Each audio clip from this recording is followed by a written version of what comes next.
Welcome to Beloved Vibes. අද අපි ආවා පොළොන්නරුවේ. අද 10 වෙනිදා නෑ 11 වෙනිදා දෙසැම්බර් මේ අවුරුද්දේ අන්තිම ට්‍රිප් එකට කලින් ට්‍රිප් එක අපි හිතුවා පොළොන්නරුවේ එන්න ඕනේ කියලා. හරි අපි ටිකට් ගත්තා මතන කවුන්ටර් එකෙන්. නෑ ටිකට් ගත්තේ නෑ. ටිකට් නෙමෙයි. නම ලිව්වා. නම ලිව්වා.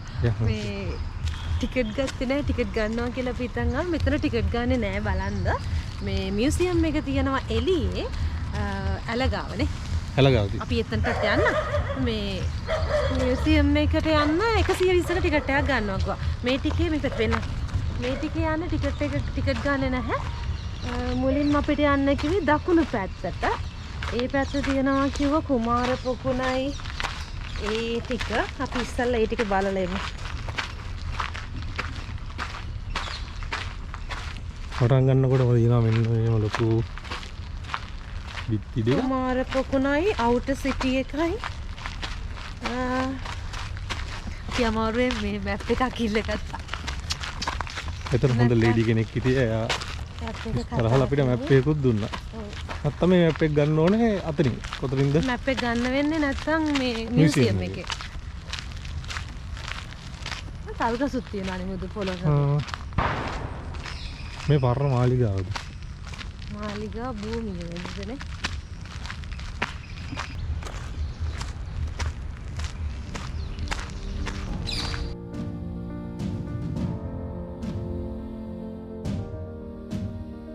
මුලින්ම අපි ආවේ වෛජයන්ත ප්‍රාසාදය බලන්න. මේක සත්මහල් ප්‍රාසාදයක්. දැනට මෙන්න මේ පේන නටබුන් ටික තමයි ඉතුරු වෙලා තියෙන්නේ. මේකේ උඩ කොටස ලී වලින් හදලා තියෙනවා කියලා තමයි සඳහන් වෙන්නේ. මහා පරාක්‍රම බාහ රජතුමාගේ මාලිගාවනේ. චක්‍ර දේවේන්ද්‍රයාගේ වාස භවනය කියලා තමයි ඒකට නම දීලා තියෙන්නේ. මහල් 7න් 3ක අවශේෂ තවමත් හඳුනාගත හැකිය. හරිනේ අර තියෙන පාදම්මුදු අර බේස් අර බේස් නේ මොනවද ඒකට කියන්නේ ආරුක්කු වගේ දාන හේ සිදුරු වෙන්න තියෙන්නේ ඒ පැත්තේ. හරිද? ඊටු ටික ගින්නෙන් විනාශ වෙලා තියෙනවලු. මේ දන්නවද මේ කාමර කීයක් තිබ්බද කියලා? කීයද? මේක තිබිලා තියෙනවා කාමර 1000ක්. කාමර 1000ක් තියෙන්න පුළුවන්ද මුතු මේකේ? උඩට තියෙන සත්මහල් ප්‍රාසාදයනේ. සත්මහල් හත්වරක් ඕනේ. පුළුවන් ඇති. පොඩි කාමරේ කාලේ තිබෙන්නේ කොහොමද? අර පේනද මේකේ බේස්මන්ට් එකේ කළුගල් තියෙන කියලා. යටටත් තියෙන කළුගල්. තියලා ඊට පස්සේ තමයි ගොඩොල් වලින් උඩට කරන් තියෙන්නේ. ඒ ගඩලුත් පැතලි නේද මුදු? පැතලි මහතනේ. මේ අපේ සාමාන්‍ය ගඩලා මෙච්චරක් විතරනේ යන්නේ. නෝමල් ගඩලා. ඒකට පැතලි. මේ පැරකුම්බා රාජමාලිගය තට්ටු 7කින් යුක්ත වූ නිසා සත්බුමුපාය කියලත් කියලා තියෙනවලු. සක්‍ර භවන මෙන් යස ඉසුරු වලින් පිරී තිබුණු නිසා වෛජයන්ත ප්‍රාසාදය කියන නමක් දීලා තියෙනවා. දැනුත් අපිට මහල් 3ක අවශේෂ දකින්න පුළුවන්. ඉදිරිපස තියෙන සුවිසල් සභා ශාලාවක්. ඒ වගේම වංශ කතාවලට අනුව මෙහි කාමර 1000ක් පැවති බව කියවෙනවා. දැනුත් එහි කාමර 55ක අවශේෂ දකින්න පුළුවන්. මේ පොළොන්නරුව කියන්නේ ශ්‍රී ලංකාවේ දෙවන අගනගරය. අනුරාධපුර රාජධානිය බිඳ වැටුණාට පස්සේ පොළොන්නරුව 11 වෙනි සියවසේ සිට 12 වෙනි සියවස දක්වා ශ්‍රී ලංකාවේ අගනගරය බවට පත් වුණා. අතීතයේදී පොළොන්නරුව සමෘද්ධිමත් නගරයක් වෙලා තිබ්බා.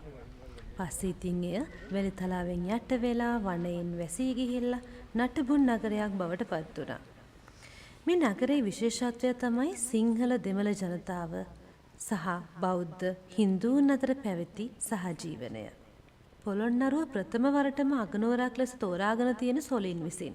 ක්‍රිස්තු වර්ෂ 985 ඉඳලා රාජරාජ රජුගෙන් ආරම්භ වූ සොලී පාලනය අවුරුදු 70ක් තිස්සේ පොළොන්නරුවේ පැවතිලා තියෙනවා. ඉන්පසුව රජරට සොලී පාලනයෙන් මුදාගත්තේ මහා විජයබාහු රජතුමා. ක්‍රිස්තු වර්ෂ 1055 සිට 1110 දක්වා එතුමාගේ පාලන කාලය දිවෙනවා. එතුමා පොළොන්නරුව අගනගර ලෙස තෝරගන්නේ දේශපාලනමය වගේම ආර්ථිකමය හේතුන් මත.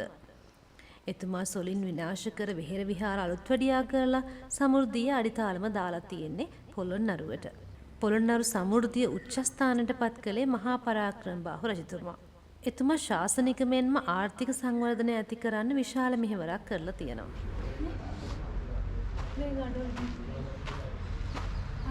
ගඩොල් බිත්තිය, රළු කපරාදුව, ඊට පස්සේ සිවුම් කපරාදුව. මුදු ඔයා කියන්නේ මේක පේන් කරලා තිබ්බද නැද්ද? පේන් කරලා තියෙනවා. මට මම පේන් කරලා තිබ්බ තරම් පෙන්නන්න. හා. මම දැක්ක vlog එකකින් එහා පැත්තේ කරලා නෑ. හා.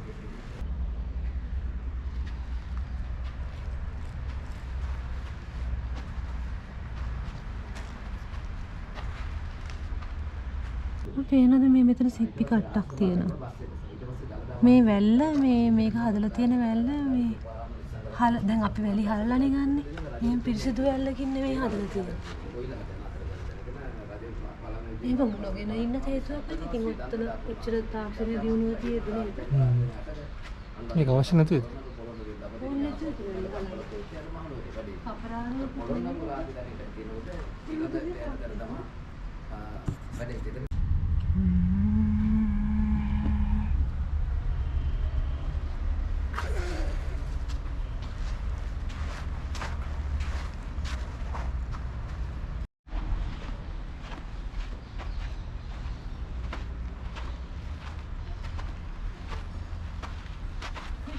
කාමරේ කියලා කියන එක. මේක තමයි කාමරේ. මේක කාමරයක්. කාමරයක්. හරිද? ඊළඟ මේ තව කාමරයක්.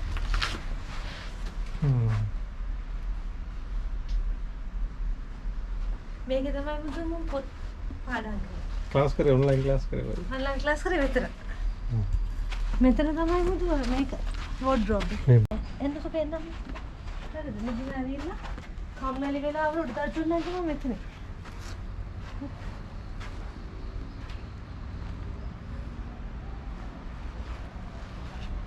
මුදු ගල් පාඩි කළා මුදු.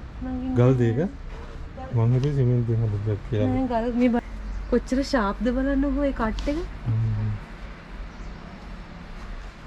නෑ මෙච්චර ෂාප් කට් එකක් මම දැකලා නෑ. මේක තමයි මම හිතුවේ මේ අලුතෙන් හදද්දක් කියලා.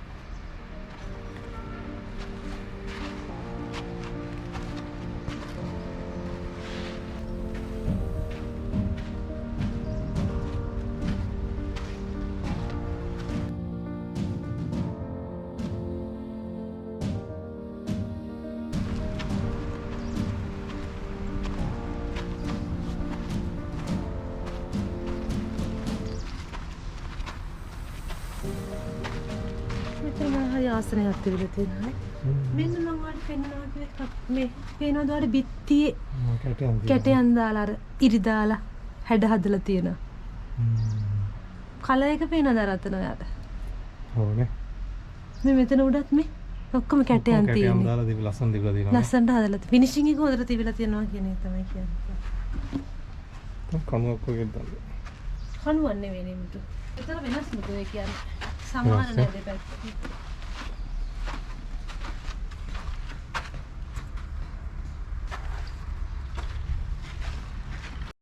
මෙන්න මෙතන තියෙනවා ටොයිලට් එකක්. මේ කලුතේ මොනවාකට එකද දන්නේ නැහැ.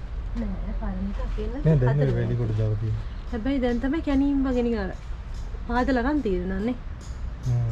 අලුතෙන් පාදලා තියෙන්නේ. නෑ අරක තියෙන්නේ නැති පේන්නේ. අර අත කාණු. ඒකයි මේ පැත්ත වෙනස්. මේ පැත්ත වොෂ්රූම් එක තියෙන්නේ. අර පැත්ත වොෂ්රූම් එක නෑ. උඩ මහලට නගින්න තියෙන පියකැට පෙළ ඔයාලා දැක්කනේ. ඒ වගේම මේ රාජමාලිගයේ බිත්ති හරිම ඝනකමින් යුක්තයි. පාදම දිගින් හා පළලින් අඩි 150ක් වෙනවා. මාග විසින් මාලිගය ගිනි තබා විනාශ කරන්න ඇති බවට හමුවන සාක්ෂි තමයි මාලිගය ඇතුළත හමුවන උණු වී ගිය යබර කුට්ටි ඒ වගේම ගඩොළු. මෙන්න මුදු මම ඔයාලට කියන්න හදපු මේ තියෙන පේන්ට් එක. රතු පාට. මේ මෙතන ඔයාලට පේනවද මෙතන පොඩි වෙනසක් තියෙනවා. හැට පේන්නේ කැමරා එකට නම් පේන්නේ නැතුව ඇති. කලර් චේන්ජ් එකක්. මෙතන මෙතනින් මෙතනට. මෙතන තමයි කියන්නේ මේ පේන්ට් කරලා තියෙන්නේ.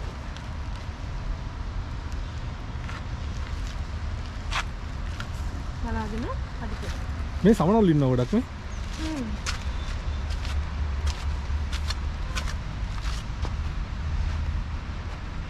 මේ මාලිගයට ජලය සපයාගෙන තියෙන භූගත නල පද්ධතියක් මගින්. ඉතින් මේ මාලිගයත් ශ්‍රී ලංකාවේ පොළොන්නරු රාජධානියේ ප්‍රෞಢ ඉතිහාසය විදහා දක්වන ඉතාමත්ම සුවිශේෂී ස්ථානයක්.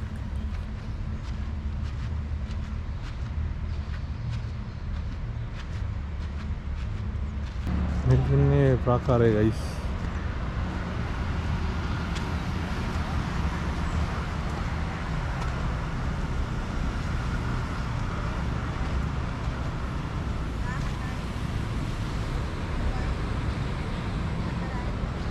මේ තියන්නේ මාලිගෙන් පිටිපස්ස පැත්ත. මේ ඔයගොල්ලෝ මාලිගාවට විතරක් ඇවිල්ලා නවතින්න එපා. මෙතනින් පිටිපස්සටත් ඇවිල්ලා බලන්න. මේ එතනින් පිටිපස්සෙත් තියෙනවා සෑහෙන නටමුන් ගොඩක්. බානපොර බිත්ති ඔක්කොගේම හරි පොඩි පොඩි ගල් ගාලා ඉන්නේ. සීගිරිය ඒ සයිඩ් වලට වඩා ගොඩක් තියෙනවනේ. මේ ප්‍රාකාරය වෙනවනේ මේක සෑහෙන පළලයි බිත්තිය. මේ උඩ ඇවිදින්න එපා කියලා කියනවා නේද? යන්න කියන්නේ නැහැ. අර අතනින් පඩිපෙළක් තියෙනවනේ. ඒ වහලා නේ.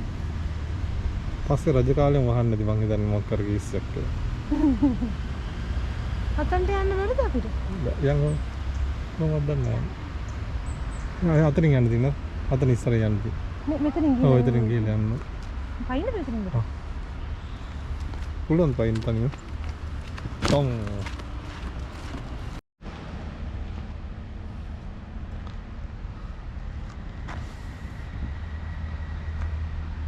ඒකට අයිස්ක්‍රීම් කොලයක් දාලා කියලානේ කියනවනේ. එහෙමද? ඔව් අර අයිස්ක්‍රීම් කොලයක් දාලා තියෙන්නේ. මට තේරෙන්නේ නැහැ. මොකද්ද මේ?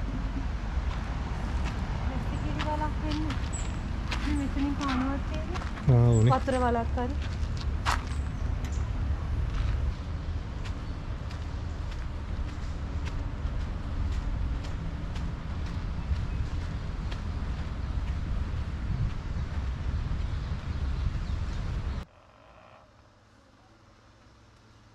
ඊළඟට අපි ගියේ ශිලා පොක්කරණී නමින් හඳුන්වන කුමාර පොකුණට. කුමාර පොකුණ පිහිටලා තියෙන නැගෙනහිර ප්‍රාකාරයට පිටතින් නන්දන උයන තුල. මේක තල 3කින් යුක්ත වෙනවා. ඇතුළතට කුඩා වන ලෙස අලංකාර ගල් ලීස්තර වලින් නිමවා තියෙනවා. පොකුණට ජලය ලබාගෙන තියෙන්නේ ආසන්නයේ තියෙන කුඩා තඩාගයෙන්. එහි සිට මකර මුඛ නල දෙකකින් පොකුණට ජලය ගලා එනවා. එයට අමතරව තවත් නල දෙකකින් ජලය ගලා එනවා. ජල ස්නානය කිරීමේදී භාවිත කරන ආසනක් තියෙනවා. අපවිත්‍ර ජලය පිට කිරීමට ගලින් කළ සොරවුවකුත් මේ කුමාර පොකුණේදී දකින්න පුළුවන්.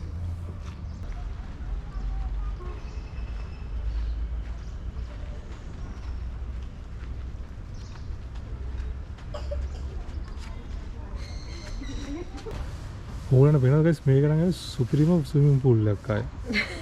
අර අතන තියෙනවා නෙළුම් මලක් ඒක ඉඳ ගන්න පුළුවන් ඕන්න.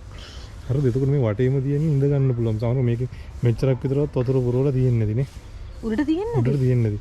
එතකොට මේක ඉඳ ගන්න පුළුවන්. මේ යටත් ටයිල් කරලා තියෙන්නේ. හරිද? මේ ඔක්කොම ගල් පිස්සු හැදෙනවානේ. හරිද? එතකොට අන්න අතන තියෙනවා මොකක්ද අරකට කියන්නේ? සලු උනන මාලිග. මාලිගේ නෙවෙයි මොකක් හරි එකක්. මණ්ඩපේ. මණ්ඩපේ සලු උනන මණ්ඩපේ. එතකොට රජ බබා නැගලා ඉන්නේ ඒක උඩ තියෙන පෝඩියම් එකට. හරිද? එතකොට අන්න අතන තිබිලා තියෙනවා ගයිස් කවුලුවක්. හරිද? එතකොට මෙතන කට්ටිය නානකොට රජ අරක ඇතුළේ ඉඳන් බලාගෙන ඉන්නත් ඇති. දැන් ඔයාලට ඕනේ ගෙදර ගිහිල්ලා මේ පූල් එක හදාන්නනේ.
කුමාර පොකුණ බලලා අපි ආවේ පැරකුම්බා රජුගේ රාජ සභාව හෙවත් රාජ වෛශ්‍ය භූජංග මණ්ඩපය බලන්න.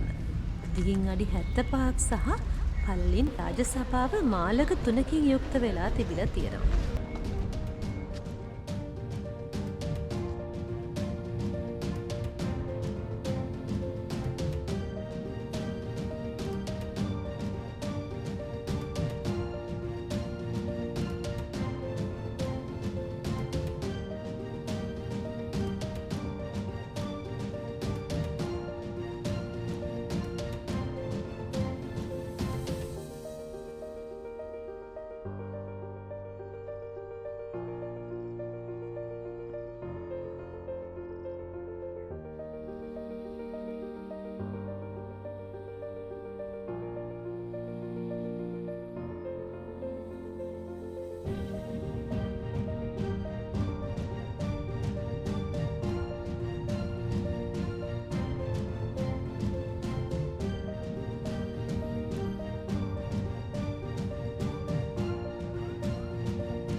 පහතමාලේ ගමන් කරන ඉරියව්වෙන් ඉන්න ඇත්රූප පෙළක්, ඒ වගේම දෙවන මාලේ ප්‍රතාපවත් සිංහ රූප වෙලක්, ඒ වගේම තුන්වන මාලේ වාමන රූප වලින් සරසලා තියෙනවා ඔබට පේනවා.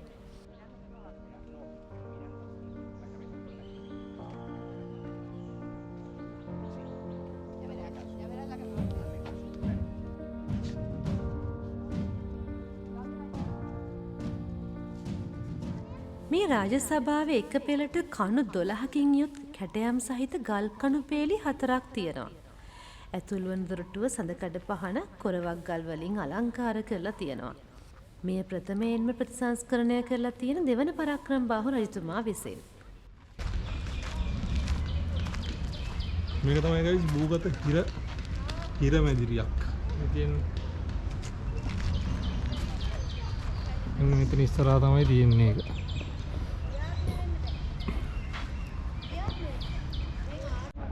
මෙන්න මේක රාජ සභා මණ්ඩපය හරියට ඉස්සරහා තමයි තියෙන්නේ. මෙන්න මේක ගොඩක් කට්ටිය මේක බලන්න තුයනවා. ඉතින් රාජ සභා මණ්ඩපය මේක භූගත හිර මැදිරියක් කියලා තමයි කිව්වේ අපිට ආපු එකේ.